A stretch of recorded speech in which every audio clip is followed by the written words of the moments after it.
Citoyennes, citoyens, bonjour et bienvenue dans Dernières Nouvelles des Étoiles. Nous allons démarrer notre tour des actualités spatiales par une curieuse observation au niveau du centre galactique, réalisée à l'aide de l'observatoire Keck.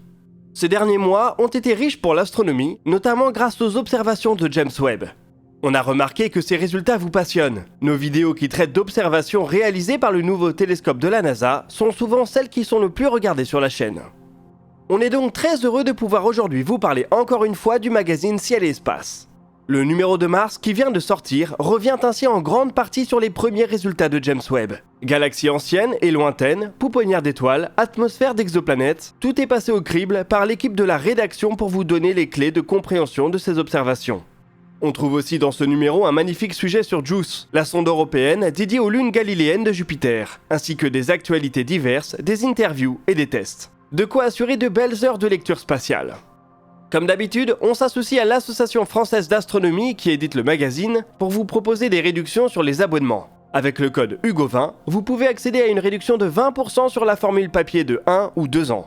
Et avec le code HUGO30, vous avez accès à 30% de réduction sur la formule premium de 1 ou 2 ans. Si l'offre vous intéresse, le lien et les détails sont en description. Bien, posons maintenant notre œil au centre de la Voie lactée. On sait qu'un trou noir supermassif d'environ 4 millions de masses solaires y siège. Il a pu être imagé par l'Event Horizon Telescope l'année dernière. Son environnement immédiat est observé scrupuleusement. On a par exemple recensé un groupe d'étoiles qui gravitent très près de lui. Leurs orbites les placent dans un champ gravitationnel extrême, qui présente une opportunité de tester la relativité générale, la théorie de la gravitation qu'Albert Einstein a énoncée voilà un siècle.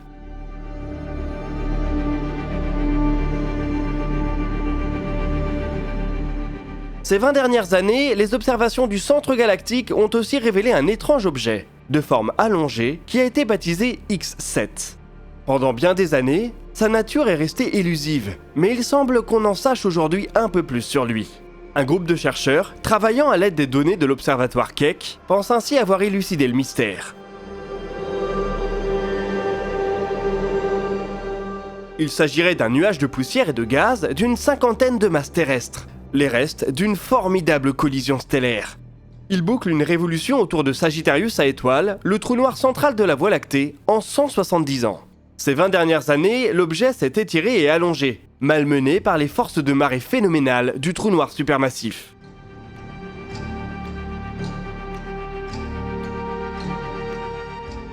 Au cours des prochaines décennies, il devrait finir de se désagréger. En 2036, il sera à son périastre, le point le plus près de son orbite autour du trou noir. Le groupe de chercheurs qui a révélé sa nature pense qu'il s'agira pour X7 de la fin du voyage. Il chutera définitivement vers Sagittarius à étoiles pour venir alimenter le monstre.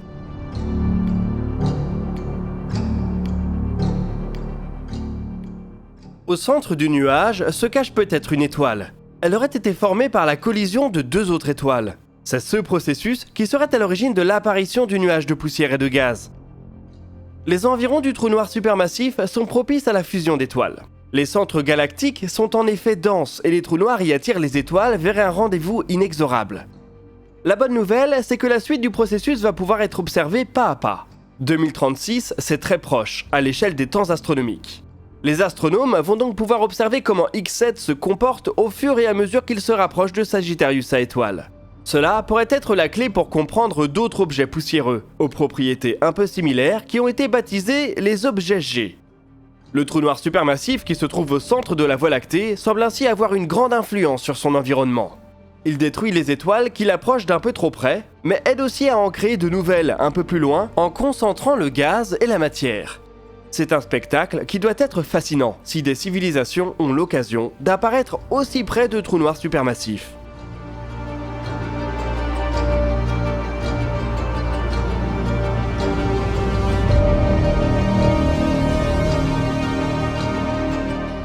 Pour continuer ces observations et celles de l'après James Webb, il faudra de nouveaux télescopes. Et pour faire de nouveaux télescopes, il faut de l'argent.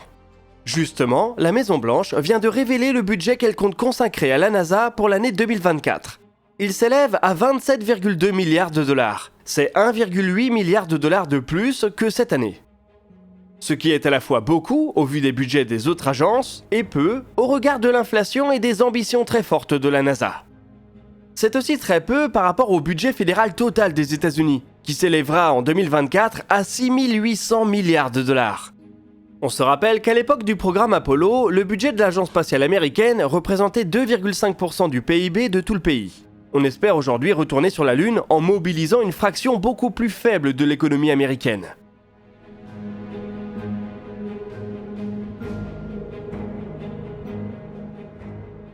En 2024, le programme Artemis ne mobilisera ainsi que 8,1 milliards de dollars, 500 millions de plus que cette année. Cela devrait notamment permettre de mener la mission Artemis 2, qui enverra pour la première fois depuis plus de 50 ans des humains au-delà de l'orbite terrestre.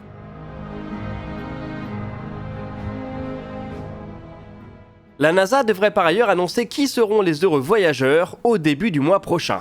On sait que l'équipage comprendra 3 Américains et 1 Canadien, avec on l'espère une belle diversité de profils. Le budget 2024 de la NASA comprend aussi presque 1 milliard de dollars pour préparer la mission de retour d'échantillons martiens, qui va se faire en collaboration avec l'ESA.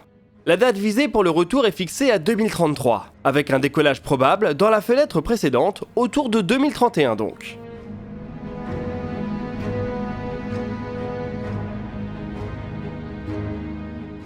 Les programmes d'observation de la Terre reçoivent 2,5 milliards de dollars et 180 millions sont attribués au développement d'un remorqueur orbital qui aura notamment la tâche de désorbiter l'ISS. Plus de détails sur les autres lignes budgétaires de l'agence devraient émerger dans les jours qui viennent. On surveillera notamment le budget attribué au télescope Nancy Grace Roman qui a souvent été chahuté par le passé. Il faudra ensuite que cette proposition soit acceptée par le Congrès. La NASA sera alors en mesure d'avancer sur tous les fronts. Côté budget lunaire, les négociations entre républicains et démocrates ne devraient pas être trop dures, car la pression chinoise s'intensifie. Le 2 mars, la CALT, une des entreprises d'État associées au programme spatial chinois, a annoncé qu'elle avait fini de construire le premier réservoir de la Longue Marche 9, une fusée géante réutilisable qui n'a pas à rougir face au Starship. Avec ses 10 mètres de diamètre, elle sera capable de propulser 150 tonnes en orbite basse, ou 50 tonnes vers la Lune. Elle devrait notamment aider à déployer une base à la surface de notre satellite. La CNSA, l'agence spatiale chinoise, espère faire voler la Longue Marche 9 autour de 2030.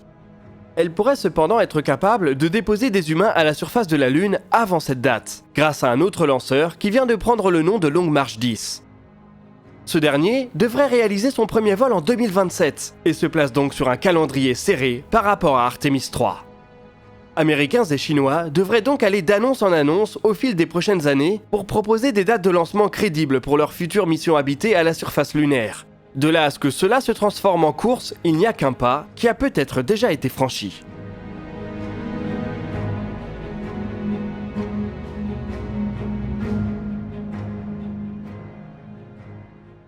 Les efforts lunaires américains seront en partie soutenus par un secteur privé bourgeonnant qu'on appelle souvent le New Space. De plus en plus d'entreprises sont capables d'accéder indépendamment à l'orbite et Relativity Space aimerait bien les rejoindre. Mais pour le moment, il faut se contenter de peaufiner la procédure de lancement. Relativity a tenté par 2 fois de faire voler sa première fusée, la Terran 1, la semaine dernière. Et par 2 fois, elle a dû renoncer au dernier instant. Des moments frustrants que nous avons pu partager en live avec bon nombre d'entre vous. Ce n'est cependant que partie remise et Relativity devrait annoncer une nouvelle date très rapidement. Comme on vous l'a expliqué lors du live, la Terran 1 est une fusée très innovante, presque entièrement imprimée en 3D et fonctionnant au méthane. C'est donc un lancement qu'on va continuer à surveiller de près. Parfois il vaut mieux ne pas décoller que décoller et échouer. C'est la JAXA qui en a fait les frais dernièrement. L'agence spatiale japonaise a procédé à un vol inaugural de son nouveau lanceur H3 le 6 mars. Le début de la mission s'est bien déroulé, mais 7 minutes après le décollage, les équipes au sol ont constaté une chute de vitesse, signe que quelque chose se passait mal. Pour éviter tout danger, des commandes d'autodestruction ont été envoyées et la première H3 a ainsi fini prématurément sa course. La nature de l'incident fait penser à un échec de l'allumage du second étage, ou à une poussée insuffisante. On en saura plus quand la JAXA aura fini son enquête. Pour le programme spatial japonais, cela reste cependant un terrible revers. En développement depuis 10 ans, la H3 doit porter toutes les missions les plus ambitieuses du pays. Elle a une dizaine de missions planifiées, dont certaines qui sont cruciales pour la sécurité nationale. L'agence spatiale japonaise va donc tout faire pour rapidement rectifier le tir. Cet échec est par ailleurs un rappel que l'accès à l'orbite est un exercice extrêmement dur, même pour un acteur avec plus de 50 ans d'expérience comme la JAXA. On comprend mieux pourquoi autant de startups échouent à leur première tentative.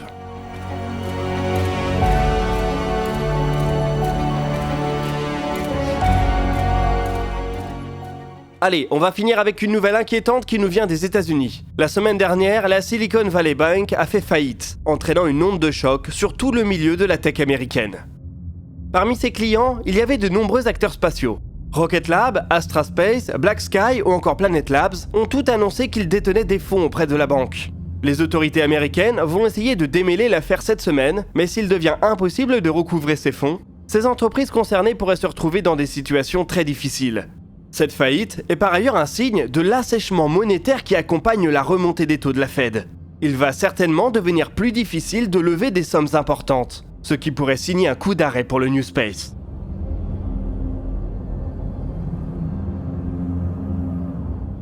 Et nous voici arrivés au bout de ce DNDE. N'hésitez pas à partager vos questions dans les commentaires, on y répondra dans la vidéo qui sortira ce dimanche à 17h. Vous pouvez trouver nos sources et nos réseaux sociaux dans la description. On se retrouve jeudi pour un nouveau dossier de l'espace, et d'ici là, citoyennes, citoyens, portez-vous bien.